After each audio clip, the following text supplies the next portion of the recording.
नमस्ते मित्रों, आज हम सब कवि शब्द और हरि शब्द इकारांत पुल्लिंग के दो शब्द रूप पढ़ेंगे। इससे पहले मैंने आपको दो वीडियो में 4 शब्द रूप बताए थे, अकारांत, बालक और राम शब्द, जिनमें ए शेष रहता है। दूसरा आकारांत स्त्रीलिंग, जिसके अंदर आ की मात्रा शेष रहती थी, सीता, राधा, लता। इसी प्रकार आज हम दो शब्द रूप लेकर के यहाँ पर उपस्थित हैं, कवि शब्द और हरि शब्द। अब ध्यान दीजिए, दोनों में छोटे ई की मात्रा है, दोनों में छोटे ई की मात्रा है, इसलिए इकारांत। और ये दोनों पुल्लिंग में है। इकारांत स्त्रीलिंग भी होता है, लेकिन उसकी विभक्तियों में कोई न कोई फेरबदल आता है, इसलिए हमको स्त्रीलिंग में देखकर के अभी केवल पुल्लिंग शब्द देखने हैं। और पुल्लिंग में एक बार इस तरह भी ध्यान दीजिए, संज्ञा शब्द रूप है, 8 विभक्तियां लिखी हुई है। हमेशा मैं यहाँ पर लिखता हूँ, लेकिन खुले खुले लिखने के लिए यहाँ पर लिखा नहीं है। बराबर इसकी सीध में एक वचन और एक वचन आराम से आ जाएगा, आपको ध्यान पड़ जाएगा। यहाँ पर भी प्रथमा विभक्ति है, यहाँ द्वितीय है। बार बार लिखने की भी जरूरत नहीं रहनी चाहिए, लेकिन फिर भी एक साइड में जरूरी है। कवि जैसा है वैसा लिख दिया। और प्रथमा विभक्ति एक वचन के अंदर कवि ही, कवि,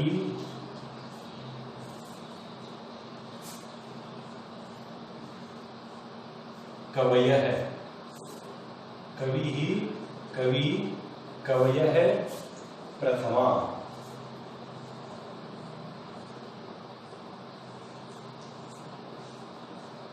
कविम,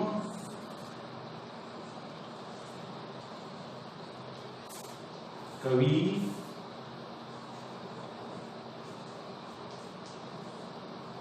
कवीन द्वितीया, हररुत है यहाँ पर, कवीन द्वितीया।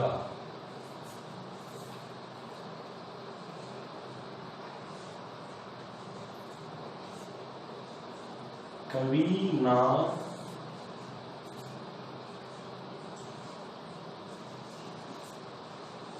कविभ्याम,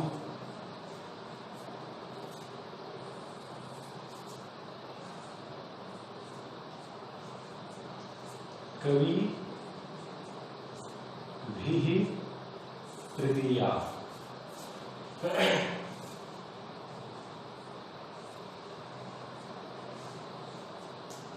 कवये,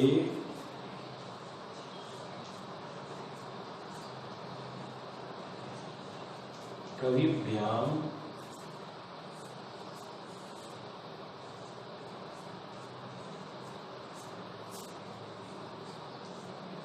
कविभ्यः चतुर्थी। अभी तक हमने यहां तक देखा है प्रथमा विभक्ति के द्विवचन एक समान है।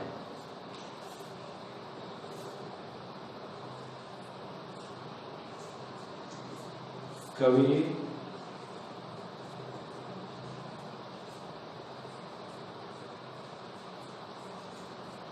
कविभ्याम,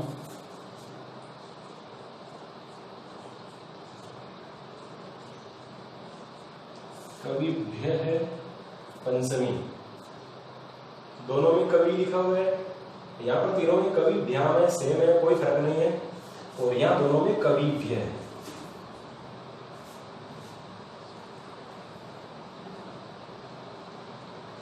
ये अभी इसमें समानता द्विवचन और बहुवचन तक पहुंची है। अब एक वचन में समानता आएगी। और यहाँ पर विसर्ग है, अभी मैं लिखना भूल गया था, एक बार वापस लगा रहा हूं।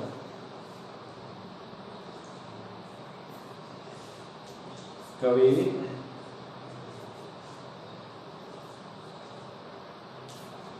कविहिर,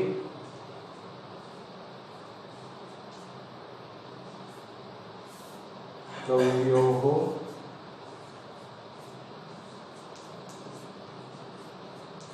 कवि नाम षष्ठी।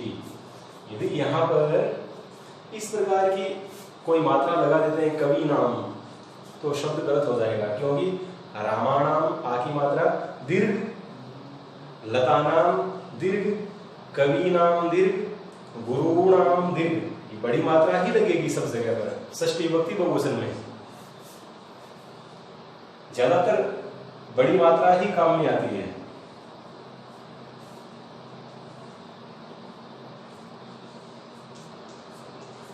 कवौ,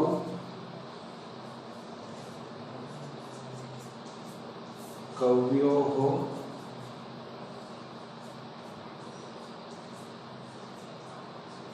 कविषु सप्तमी।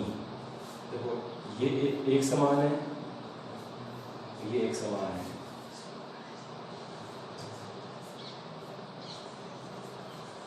हे कवि,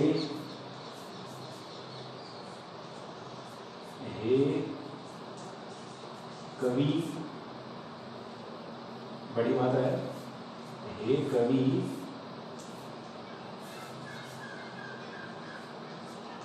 हे कवयः संबोधनम, हे कवयः संबोधनम।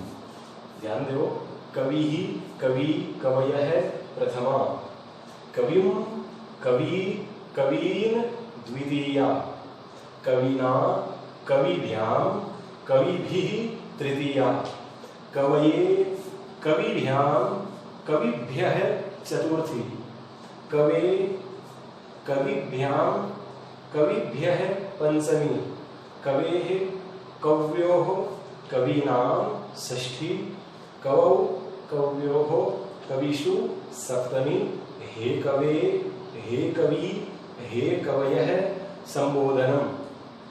हमारे बोलने में कोई कोई ज्यादातर मिस्टेक आएगी, तो हम सब लगभग आदत पड़ी हुई है, विसर्ग ज्यादातर नहीं बोलते हैं, कोई नहीं बोलते, कभी कभी अध्यापक भी नहीं बोलते, कभी कभी बालक भी नहीं बोलते, और हमेशा रटन विद्या की तरह बोलते रहते हैं। लेकिन जब तक हम कवि को कवि ही नहीं बोलेंगे तब तक सही नहीं होगा। कवयः, कविभिः, कविभ्यः, कवेः, कव्योः, हे कवयः। यदि ऐसे नहीं बोलेंगे तब तक हमारा वाक्य उच्चारण दृष्टि से गलत है, उच्चारण दोष इसमें अभी है। यदि यह सही बोला गया है तो हम लिखने में भी सही लिख सकते हैं। इसके आधार पर दूसरा शब्द रूप वापस मैं ही लिख रहा हूं।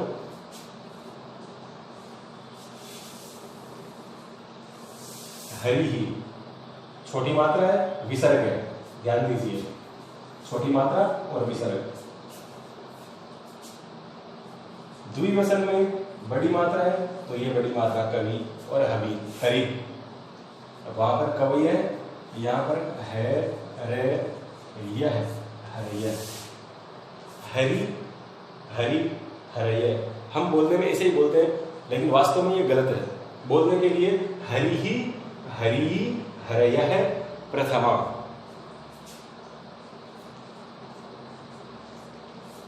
हरिम, हरि, हरीन द्वितीया,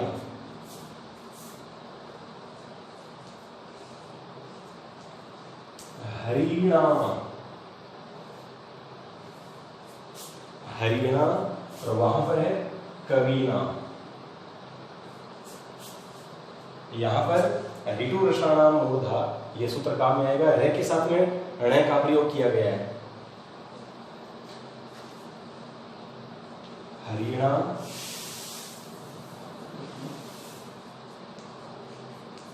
हरिभ्याम,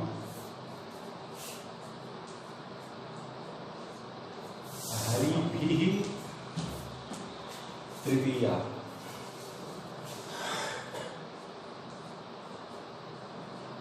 हरये। यहाँ पर मात्रा हटा दी गई है, देख लीजिए, कवये में भी यहाँ पर मात्रा हटा दी गई है। चतुर्थी एक वचन में हरये,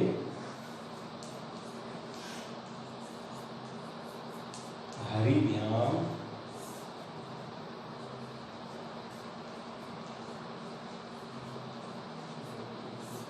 हरिभ्यः चतुर्थी, हरे विसर्ग,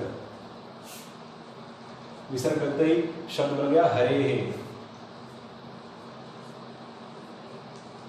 हरिभ्याम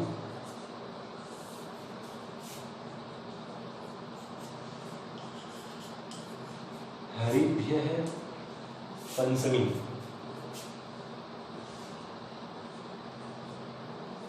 हरे है। अब ध्यान दीजिए, द्विवचन में कवि शब्द में वी की मात्रा हटी है और हमेशा नियम ये रहता है मात्रा के कारण ही कोई वर्ण स्वर बना रहता है। मात्रा हटते ही व्यंजन हो जाता है और हमेशा व्यंजन का एक ही नियम है, व्यंजन हमेशा आधा होता है। व्यंजन कभी भी पूरा नहीं हो सकता है। संस्कृत का ये नहीं नियम, ये हर भाषा का यही नियम है। संस्कृत में, हिंदी में, अंग्रेजी में और कोई भी भाषा में जहां पर स्वर नहीं है इसका मतलब व्यंजन है, और जहां पर मात्रा हट गई, स्वर की कोई भी मात्रा हट जाती है तो अक्सर आधा हो जाता है। और आधा होने पर वी की मात्रा हटी और आधा वह रहा। यहाँ पर री की मात्रा हटते ही आधा है, लेकिन आधा है ये के ऊपर चला जाएगा। हरो हरे हरियो, हरे हे हरियो हरिनाम, हरिनाम षष्ठी।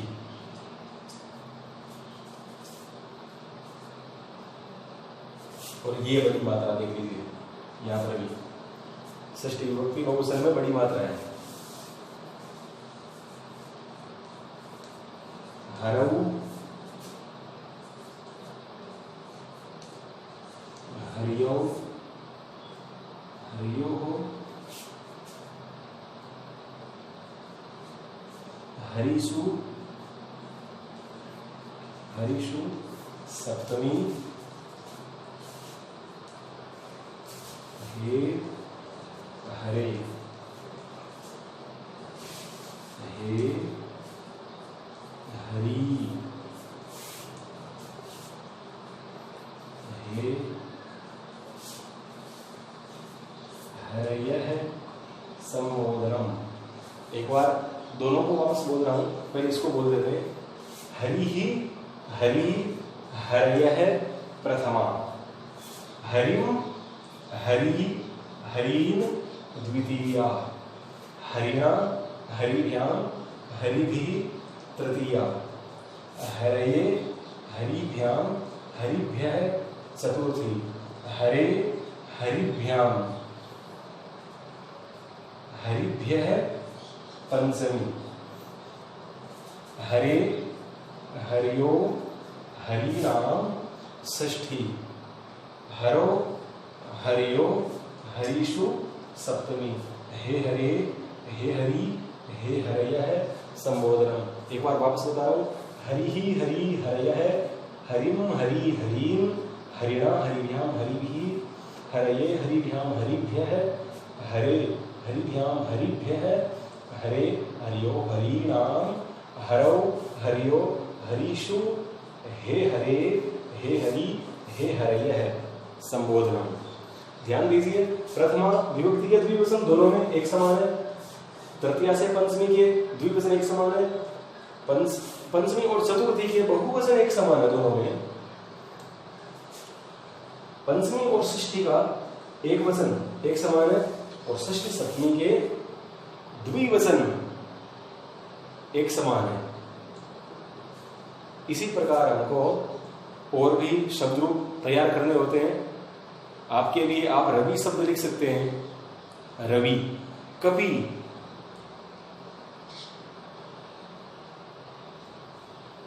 और भी कई प्रकार के शब्द हैं जिनमें छोटे ई की मात्रा आती है